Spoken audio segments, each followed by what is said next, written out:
سڵاتان لەبێت و ئەم کاتتان باش بینەرانی خۆشەویستی تەلەڤیزیۆنی کۆمەڵە بە یارمەتی هاوڕێیانی هاوکارم لە خزمەتتانداین بۆ پێشکەشکردنی گەشتی هەواڵەکانی ڕۆژی شەممە سەرەتا سەردێڕی گرنگترین هەواڵەکان. ڕێپێوانی خەڵکی شاری سنە لە چیای ئاویەر بەمبەستی پشتیوانی لە معالیمانی کوردستان، بانکەشت و لێپرسینەوە لە 4 چالاکی سنفی معالیمان لە شاری سنە، وشکبوونی ئاویکانیەکانی کوردستان و کەمتەرخەمی ڕژیم، برینداربوونی 4 منداڵ لە دیواندەرە بەهۆی تەقینەوەی مین و بەردەوامی هێرشەکانی تورکیا بۆ سەر ڕۆژاوە.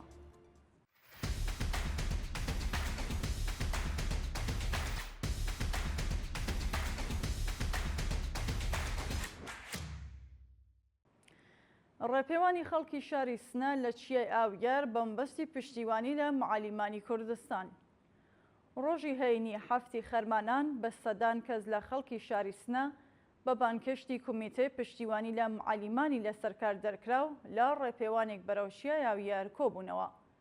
بەشداربوونی ئەو ڕێپێوانە بە وتنەوەی دروشم و هەڵگرتنی پلاکارد دژ بە سەپاندنی حکمی لەسەرکار دەرکردن دووە دوورخستنەوە بەسەر معالیمانی کورد ڕاوەستان و خوازیاری هەڵوەشانەوەی حکومە نایاسایە بوون. ئەم ڕێپێوانە لە پارکی کودەکی شاری سنەوە تاکو بناری چیای ئاویەر درێژێ هەبوو، هێمای پشتیوانی بەربڵاوی کۆمەڵگای مەدەنی کوردستان لە معالیمانی کورد لە بەرامبەری سیاسەتە سەرکوتگەرەکانی ڕژیمی کۆماری ئیسلامی دژ بە معالیمان بوو. جێگای ئاماژەیە هاوکات ئەنجومەنی سنفی معالیمانی کوردستان لە سەقز و زێویە با بڵاوکردنەوە و خوێندنەوەی بەیاننامەیەک پشتیوانی خۆیان لە معالیمانی لەسەرکار دەرکرا و هەروەها ڕێپێوانی خەڵک لە شاری سنە دەربڕی و خوازیاری هەڵوەشانەوەی ئەو حکمە بوون.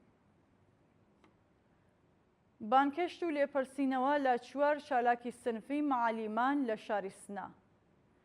لە بەردەوامی گوشاری هێزانیەکانی ڕژیمی کۆماری ئیسلامی بۆ سەر معالیمانی کوردستان، ڕۆژی ڕابردوو 4 ئەندامی ئەنجومەنی سنفی معالیمانی کوردستان لەلایەن هێزەکانی ئیدارەی ئیسڵاتەوە بانکەشت و لێپرسینەوەیان لێکرا. ئەم 4 چالاکە بەناوەکانی لوقمان ئەفزەلی، نەسرین کەریمی، سەلاح حاجی میرزایی و مەجید کەریمی پێشووتر لەلایەن لێژنەی پێداچوونەوە لەسەر تاوانەکانی ئاموزش و پەروەرشەوە حکمی قورسیان بەسەردا سەپێنرا بوو و پاش بڵاوکردنەوە بانکەشتی کومیتەی پشتیوانی لە معالیمانی کوردستان بۆ ڕێپێوان لە چیای ئاویەر کەوتنە ژێر گوشارەکانی ڕژیمەوە. دەستبەسەرکردنی هاوڵاتیەکی خەڵکی گوندی ئەوێ هەنگ لە شاری دەماوەند. لە ڕۆژانی ڕابردوودا هاوڵاتیەک بە ناسناوی فەرزاد ڕۆستەمی خەڵکی گوندی ئەوێ هەنگ سەر بە شاری سنە لەلایەن هێزانیەکانی ڕژیمەوە لە شاری دەماوەند دەستبەسەر و 11 کەسی دیکەش بانکێش کراون.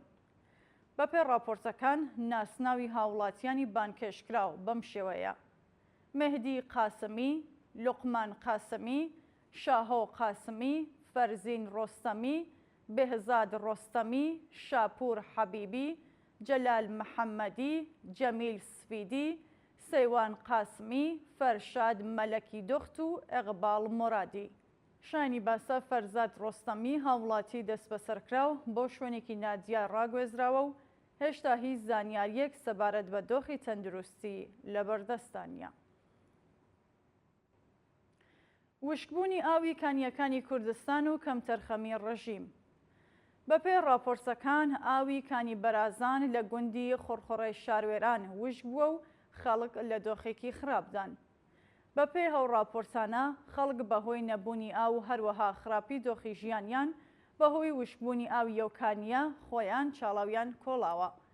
لە ساڵانی ڕابردوودا بەهۆی سیاسەتە دژە ژینگەیەکانی کۆماری ئیسلامی و هەروەها بایەغ نەدانی ئەو ڕژیمە بە سەرچاوە سروشتیەکانی کوردستان وێران بەدەیان کانی، گۆل و هەروەها سەرچاوەکانی دیکە لە ناوچوون و خەڵک بەتایبەت لە گوندەکان تووشی کێشە بوون. سەپاندنی حکمی زیندان بەسەر هاوڵاتیەکی خەڵکی شاری ئیلام. محەممەد یونسی هاوڵاتی خەڵکی شاری دێهلۆران لەلایەن دەستگای قەزای ڕژیمەوە حکمی 3 ساڵ و 8 مانگ زیندانی بەسەردا سەپێنراوە. ئەم حکمە لەلایەن دادگای ئینقلابی ڕژیمەوە لە شاری ئیلام بە تۆمەتی تەبلیغ دژ بە ڕژیم و هەروەها تەبلیغ دژ بە ڕژیم بەوەمبەستی بەهێزکردنی ئیسرائیل بەسەریدا سەپێنراوە. شاینی باسا لە مانگەکانی ڕابردوو بە تایبەت پاش هێرشی ئیسرائیل بۆ سەر ڕژیمی کۆماری ئیسلامی بەدەیان هاوڵاتی بە تۆمەتی ناڕەوا و دوور لە یاسا دەست بەسەر یان حکمی زیندان و سێدارەیان بەسەردا سەپێنراوە. برینداربوونی 4 منداڵ لە دیواندەرە بەهۆی تەقینەوەی مین. ڕۆژی هەینی هەفتی خەرمانان بەهۆی تەقینەوەی مینێک لە شقامی 16 مەتری شاری دیواندەرە 4 منداڵ بە سەختی بریندار بوون. بەپێی سەرچاوەکانی هەواڵ ئەم 4 منداڵە بەناوەکانی سامی جەلالی، مانی جەلالی، کیانوش خۆسراوی و مۆبین خۆسراوی بە سەختی بریندار بوون و دۆخی تەندروستی 2 کەسیان لە نەخۆشخانەی خومینی ئەو شارە لە خراپیدایە. بەردەوامی هێرشەکانی تورکیا بۆ سەر ڕۆژاوە. شەوی ڕابردوو کۆماری تورکیا بە هێرشی هەوایی بۆ سەر بەنداوی تەشریل لە ڕۆژاوی کوردستان بۆ جارێکی دیکە ئاگربەستی پێشێل کرد.